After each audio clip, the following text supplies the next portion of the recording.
चलिए जी, आज के ब्लॉग की शुरुआत करते हैं। ब्लॉग की शुरुआत करने से पहले आप सभी बड़ों को मेरा पहला नमस्कार, छोटों को आशीष प्यार। स्वागत है आपका मेरे चैनल गीता मिश्रा उत्तराखंड पहाड़ी ब्लॉग पर। और दिन का 2:30 बज चुका है। आज के ब्लॉग की शुरुआत अभी कर रही हूँ। आज भी जा रहे हैं हम कैल भागवत का दूसरे दिन द्वार करण तो जाने आलय। देखो आज भी जा रहे हैं हम। और अभी आज लेट हो गए हैं हम, क्योंकि घर से ही देर हो गई थी। अब भागवत शुरू हो गया होगा वहाँ पर। पहुँच गए हैं हम कैल गाँव में।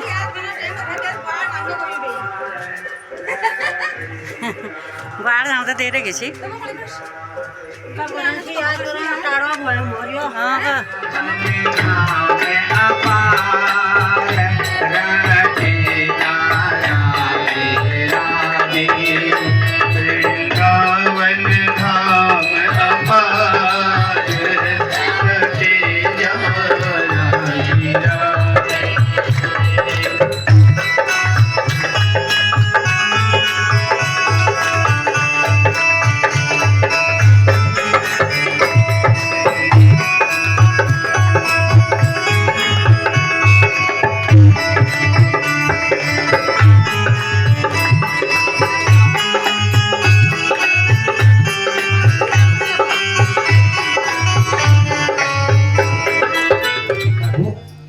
अजगर से मुक्ति दिला दी। यह अजगर कौन है? कह रहे हैं कि हे राजन, जो अजगर हैं वह पूर्व जन्म के विद्याधर हैं। पूर्व जन्म के विद्याधर जो अजगर बने हैं, आज भगवान ने उनका उद्धार कर दिया। तत्पश्चात आगे बता रहे हैं, राजन सुदर्शन का उद्धार किया। फिर युगल गीत का भागवत में वर्णन आता है। तत्पश्चात अरिष्टासुर का वध किया, अरिष्टासुर का उद्धार किया। अब जब सारे असुर मारे गए तो कंस के द्वारा संदेश भेजा गया अक्रूर जी को। ये कौन है? अक्रूर। इनका पहले नाम क्रूर है। इनसे कोई मित्रता नहीं करता था। नाम भी तो है ना, क्रूर नाम है। तो नंद बाबा के मित्र थे ये। नंद का नाम आनंद था। नंद नहीं था, आनंद था। तो आनंद ने अपने नाम का औ हटा करके क्रूर को दे दिया। यह अक्रूर बन गई और बाबा स्वयं नंद बन गए। आओगे राधे।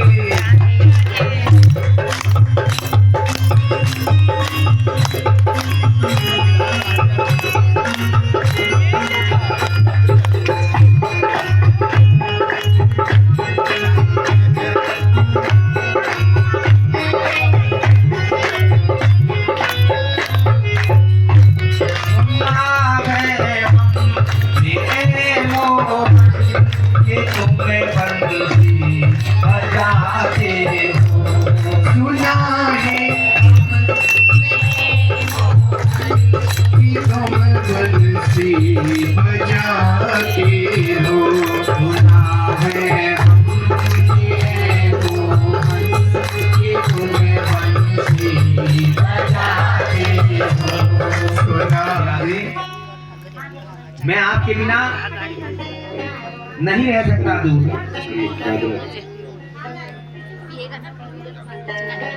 राधे, मात्र हमारा शरीर अलग है,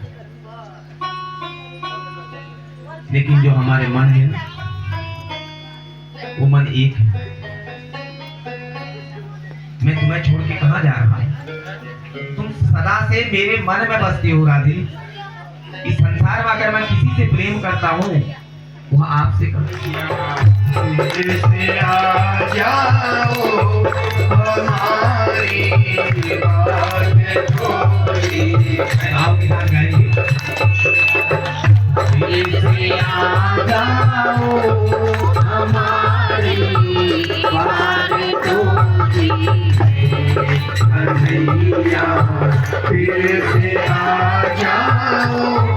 हमारी बात थोड़ी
अरे ब्रिज की गलियों में हमारे साथ माखन चोरता था, रास रचाता था।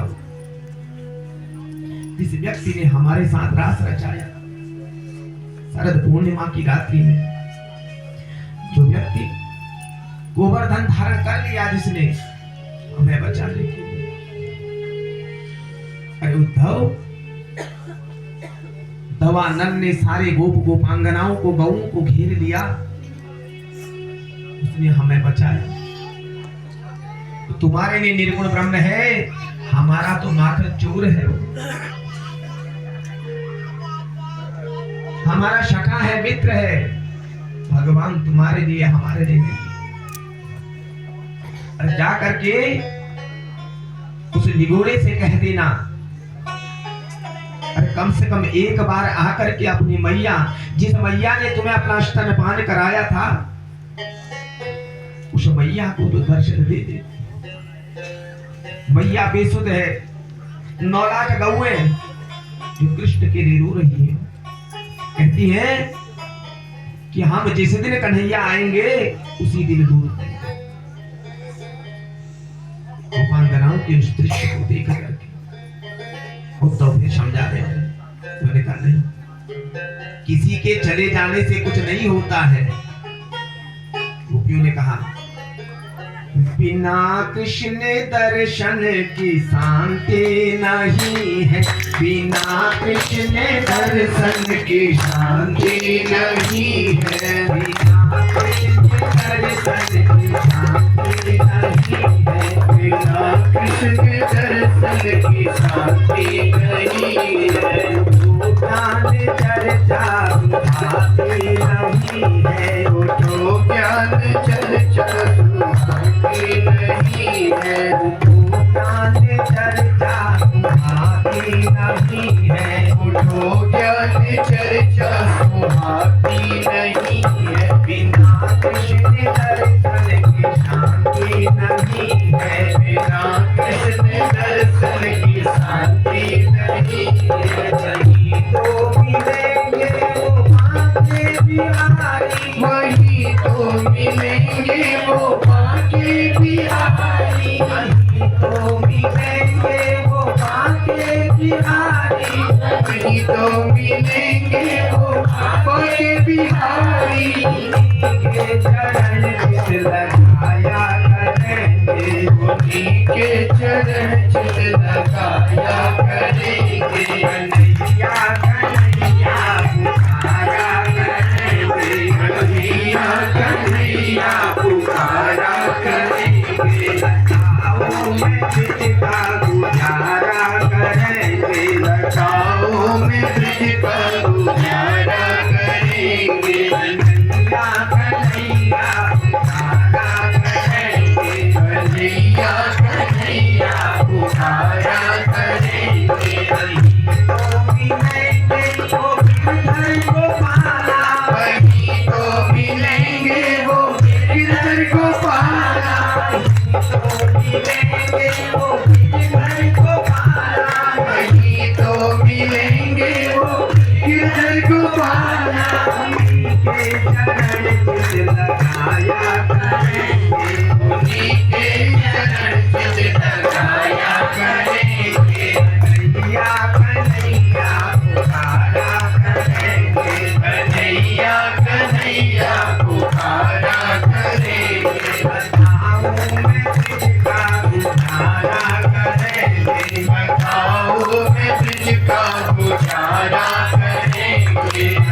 हमारा जीवन कृष्ण के बिना अधूरा है।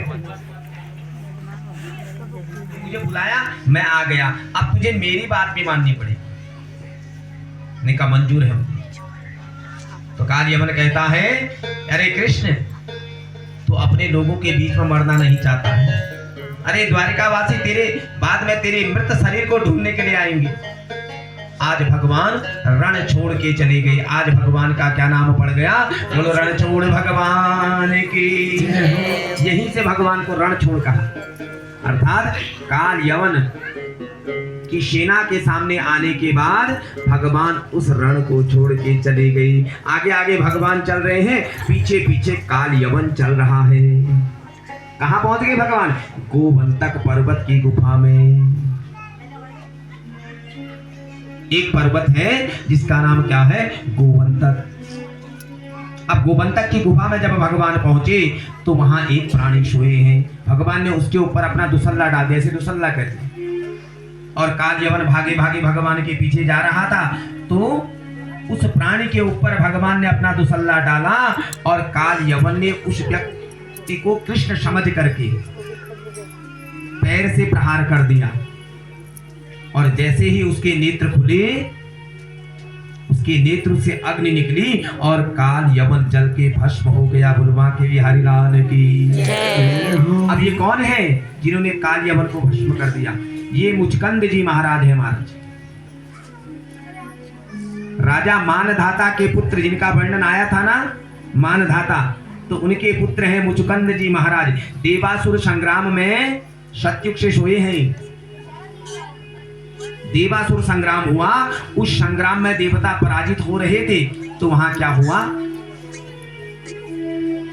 मुचकंद जी की सेना देवताओं की मदद के लिए चली गई। उस युद्ध में मुचकंद जी ने देवताओं को विजय दिला दी। तो इतने थक गए थे, उनने प्रभु से कहा, प्रभु मुझे अब आराम करना है। भगवान ने कहा ठीक है, तुम सो जाओ, जो तुम्हें उठाएगा ना वो तुरंत जल जाएगा। ऐसा उन्होंने कहा। तो सतयुग से सोया हुआ व्यक्ति पूरा त्रेता सोया रहा और द्वापर आधा हो गया। आज भगवान ने उनकी नींद पूरी हो गई। आज भगवान ने उनको बताया कि तुम मुचकंद हो, तुमने ऐसा ऐसा वर मांगा था, तुम सतयुग से सोए हो और तुम्हें उठाने के लिए ऐसा वरदान था, इसलिए हमने तुम्हें उठाया नहीं। आज एक काल यवन ने उठाया और यह जल करके भस्म हो गया। ऐसी प्रभु की लीला है महाराज। और भगवान का नाम यहाँ रणछोड़ पड़ गया और काल यवन को गोमंतक की गुफा के अंदर समाप्त कर दिया। और यहाँ मुचकुंद जी जो राजा मानधाता के पुत्र हैं, वो मुचकुंद जी महाराज सोए हुए थे, वहां से जगाया और इनको भी जो है जगा दिया। इतना लंबा समय नहीं सोना है। तत्पश्चात भगवान जो है अपने नगर, अपने घर द्वारिका में पहुंच गए। अब इधर वो चाहते थे कि मेरी बहन का विवाह शिशुपाल के साथ हो। शिशुपाल जो भगवान की बुआ का पुत्र था। जन्म के समय 3 नेत्र और 4 हाथ शिशुपाल के। आकाशवाणी हुई। आकाशवाणी ने कहा, जिसके गोद में रखने से इसके 2 हाथ और 1 आंख गायब हो जाएगी, उसी के हाथों ये मारा जाएगा। अब सारे लोग देखने के लिए गए। 4 हाथ और 3 नेत्र वाला विचित्र प्राणी है। तो अंत में भगवान गए तो भगवान ने जब देखा तो उसके दो एक नेत्र और 2 हाथ गायब हो गए। तो बुआ रोने लगी। क्यों रो रही बुआ? बोला ऐसी ऐसी बात है। भगवान ने कहा मैं अपने भाई को क्यों मारूंगा?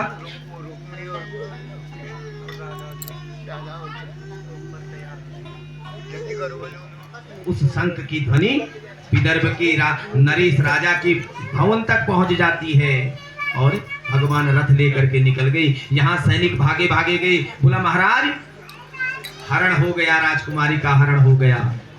और ये शंख की ध्वनि शिशुपाल पहचान लेता है। वो कहता है ये तो कृष्ण की ध्वनि।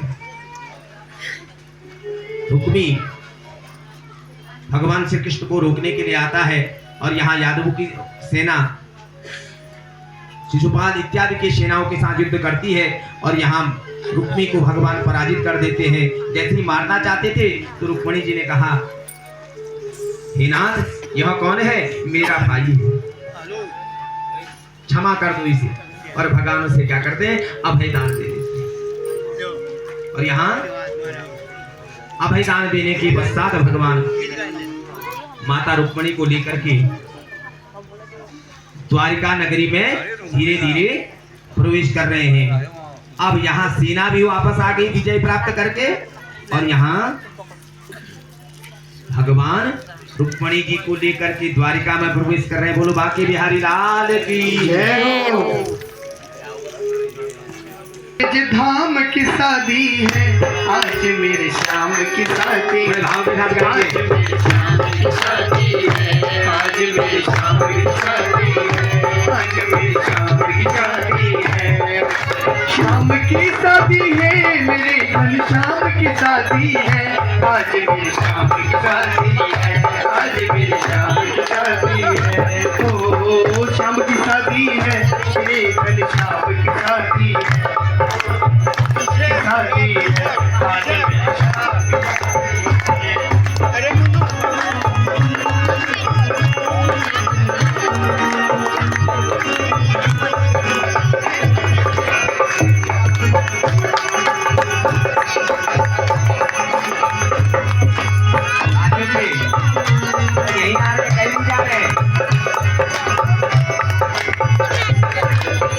बनी है खूब जोड़ी कृष्ण रुक्मणी की जोड़ी, बनी है खूब जोड़ी कृष्ण रुक्मणी की जोड़ी। खुशी से नाचे हैं मन मिला सजनी को साजन, खुशी से नाचे हैं मन मिला सजनी को। हो आज मुझे लगता है कि ब्रह्मांड की शादी आज मेरे श्याम की शादी है, आज मेरे श्याम की शादी है, आज मेरे श्याम की शादी है। ओ श्याम की शादी है मेरे घनश्याम की शादी, आज मेरे श्याम की शादी है, आज मेरे श्याम की शादी है। बांके बिहारी लाल लगता है सारे मेरे ब्रजधाम की शादी है, आज मेरे श्याम की शादी है, आज मेरे श्याम की शादी है।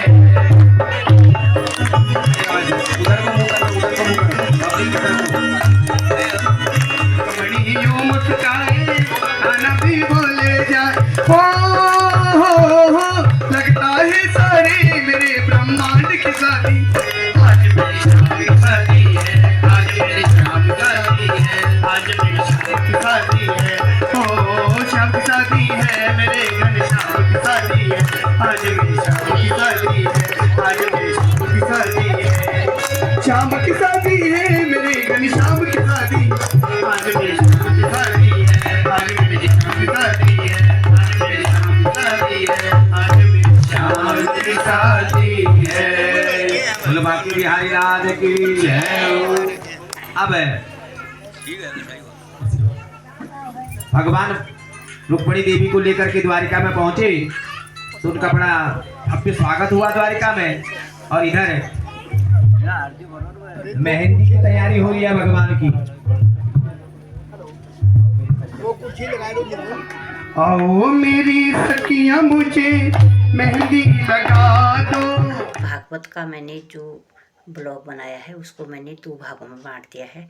पार्ट 1 करके आज का ब्लॉग आएगा और पार्ट 2 करके कल का ब्लॉग आएगा। और क्योंकि बहुत बड़ा हो जा रहा था, इसलिए मैंने 2 भागों में बांट दिया है उसे। और बहुत ही अच्छा है, पार्ट 2 वाले को ज़रूर देखना, क्योंकि उसमें कृष्ण भगवान जी की शादी का दिखाया है, बहुत ही अच्छे भजनों के साथ, बहुत अच्छा लग रहा है। आप लोग उसे ज़रूर देखना कल के पार्ट को।